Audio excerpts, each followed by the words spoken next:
تو طلاق دیا کرو ان کو لعدت ہن، یعنی زمانہ عدت حیض آنے کو ہو اس وقت دیا کرو طلاق، لعدت ہن، لزمان عدت ہن وَأَصْلِ عدت، اور اس عدت کی گنتی اچھی طرح یاد رکھا کرو۔ وَاتَّقُوا اللَّهَ رَبَّكُمْ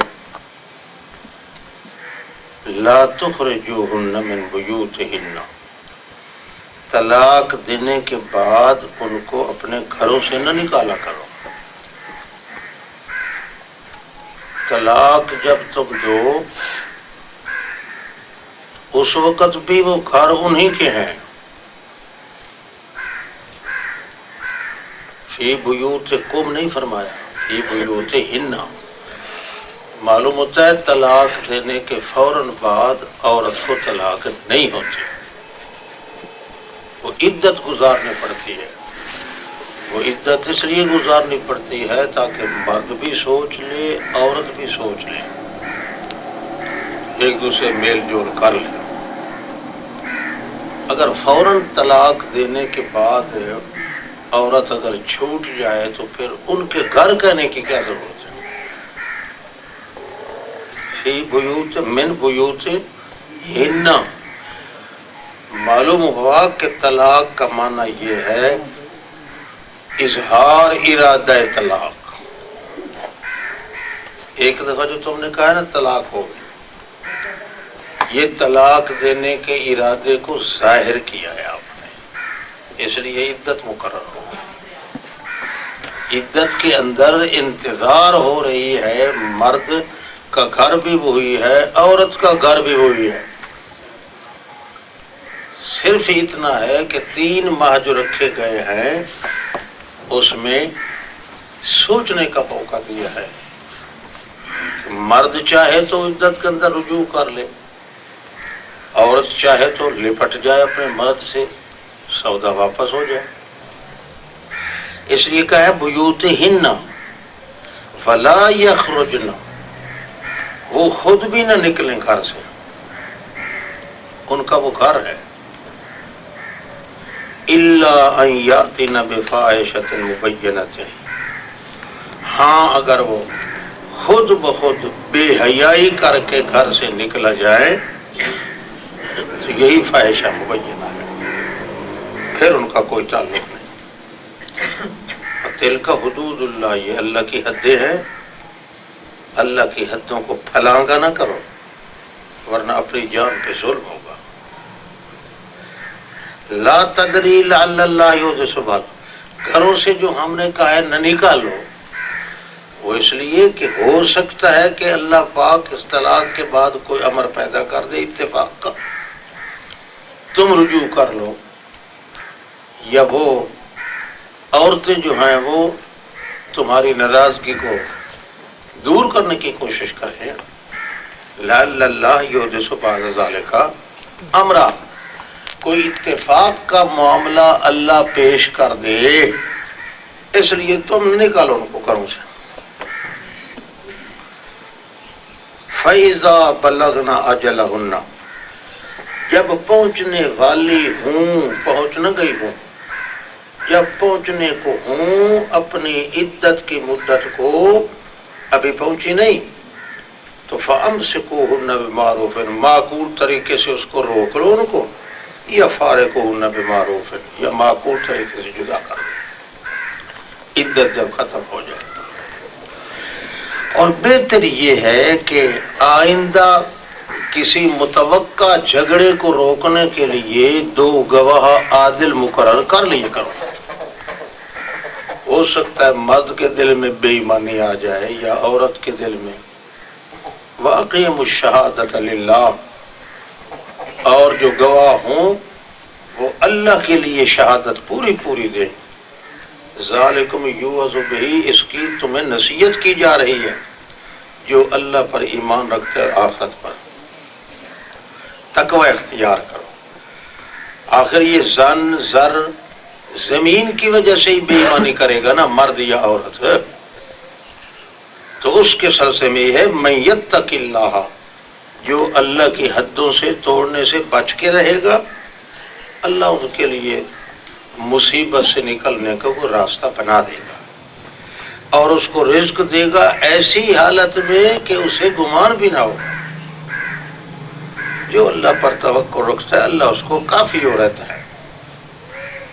ان اللہ بالغ امرہ، اللہ اپنے حکم کو پہنچا کے رہتا ہے جہاں چاہے. قد جعل اللہ لکل شیء قدرا، ہر چیز کا اللہ نے اندازہ مقرر کر دیا ہے. واللہ، وہ عورتیں جو حیض سے مایوس ہو چکی ہیں تمہاری عورتوں میں سے، اگر ان کے متعلق کوئی خلجان ہو، یعنی تم دخول بھی کر چکے ہو پھر خلجان کوئی پڑ جائے تو 3 مہینے ہیں ان کی عدت. واللائی لم یحضن، بیماری کی وجہ سے یا حیض نہ آنے کی وجہ سے عمر چھوٹی ہے، ان کی بھی 3 مہینے ہے. وَأُولَاتُ الْأَحْمَالِ، حمل والی عورتوں کے لیے ان کی عدت ہے ان یضعن حملہن، وہ حمل اپنا وضع کرے. تب جو اللہ سے ڈرے گا اس کے معاملے میں اللہ بڑی آسانی پیدا کر دے. یہ اللہ کا حکم ہے، اس نے تمہاری طرف اتارا ہے. اور جو اللہ سے ڈر کے اللہ کے حکم پر عمل کرتا ہے ہٹا دیتا ہے اس سے اللہ برائیاں اس کی، وَيُعْظِمُ لَهُ أَجْرًا، اور اونچے درجے کا انعام اس کو دیتا ہے. ہاں اسکنوہن، ہاں طلاق کے بعد اسکنو، ان کو ٹکا کے رکھنا وہاں، من حیث سکنتم، جہاں تم ٹکتے ہو، تمہاری گھروں میں رہے. من وجدکم، اپنی حیثیت کے مطابق، کھانے پینے یا کپڑے کے اندر بھی فرق نہ کرو، کیونکہ ابھی تو انتظار کے مہینے ہیں. ولا تضاروہن، ان کو تنگ نہ کرو تاکہ ان پہ تنگی ڈال دو، مجبور ہو جائیں گھر چھوڑنے پر، ایسا نہ کرو. وَإِن كُنَّ أُولَاتِ حَمْلٍ، اگر وہ حمل والیاں ہیں تو پھر ان پر خرچ کرو حتیٰ کہ وہ حمل اپنا وضع کر دیں. اب فَإِنْ أَرْضَعْنَ لَكُمْ، اگر جو بچہ پیدا ہو گیا ہے وہ راضی ہو جائیں کہ چلو ہم اس کو دودھ پلائیں گے، فآتوہن اجورہن، ان کی مزدوری دو. وَأْتَمِرُوا بَيْنَكُمْ بِمَعْرُوفٍ، آپس میں معقول طریقے سے مشورہ کر کے طے کر لو. وَإِن تَعَاسَرْتُمْ، اگر تنگ دست ہو تو، یا میاں بیوی جو ہے آپس میں اس کام کو مشکل سمجھیں کہ جیسے نکاح کا نبھا نہیں ہو سکا تو اس بچے کی مزدوری لینے دینے میں بھی نبھا نہیں ہو سکے گا، تو پھر فَتُرْضِعُ لَهُ أُخْرَى، کوئی دوسری دایا بلا لو، اس کو کرائے پہ لے لو اور اس کو اس کی مزدوری دے دو. الحاصل لِيُنْفِقْ ذُو سَعَةٍ مِّن سَعَتِهِ، اپنی وسعت کے مطابق خرچ کرو بچے کے دودھ پلانے والی دایا پر. ومن قدر علیہ رزقہ، وہ جو رزق کا تنگ آدمی ہے، تنگ دست ہے، فَلْيُنْفِقْ مِمَّا آتَاهُ اللَّهُ، جو کچھ اللہ نے اس کو دیا ہے وہ خرچ کرے. بہرحال اللہ کسی کو تکلیف نہیں دیتا مگر اس کے برداشت کرنے کی طاقت بھی دیتا ہے. ما آتاہا سیجعل اللہ بعد عسر یسرا، ممکن ہے ابتداء میں تکلیف محسوس ہو، بعد میں اللہ تعالیٰ وسعت پیدا کر دے. وَكَأَيٍّ مِّن قَرْيَةٍ، بہت ساری بستیاں جو آکڑ گئی تھیں اللہ کے امر سے اور ان کے رسولوں سے، ہم نے ان کا حساب کیا بڑا سخت اور عذاب دیا ان کو ایسا نکرا، عجیب طریقے کا ناپسند تھا، پس چکھا انہیں وبال اپنے اس گندے خیال کا، وَكَانَ عَاقِبَةُ أَمْرِهَا، اس کا انجام کا معاملہ جو ہے نرا خسرا۔ اعد اللہ لهم عذابا شدیدا فاتقوا اللہ یا اولی الالباب۔ یہ میں ان کو کہہ رہا ہوں الذین آمنوا، جو ایماندار ہیں، قد انزل اللہ الیکم ذکرا، تحقیق اللہ نے اتارا ہے تمہاری طرف ذکر اور بھیجا ہے رسول، وارسل رسولا، پڑھ رہا ہے اوپر تمہارے آیات اللہ کی کھلم کھلی، تاکہ ایماندار اور عمل صالح کرنے والے مردوں کو ظلمات سے نکال کر نور کی طرف لے آئے۔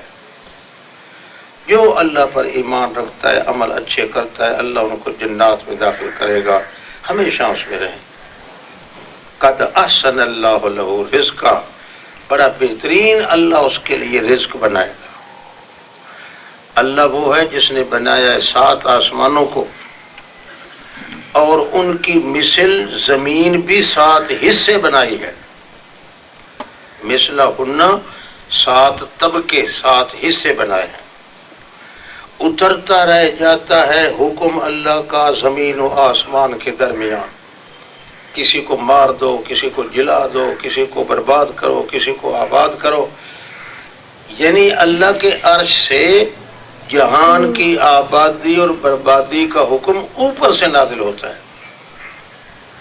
لِتَعْلَمُوا أَنَّ اللَّهَ عَلَىٰ كُلِّ شَيْءٍ قَدِيرٌ، تاکہ تمہیں یقین ہو کہ ہر چیز پر اللہ قادر ہے اور ہر چیز کا احاطہ کرنے والا اسی کا علم ہے۔ سورۃ حدید سے طلاق تک کا یہ تتمہ ہے سورۃ تحریم۔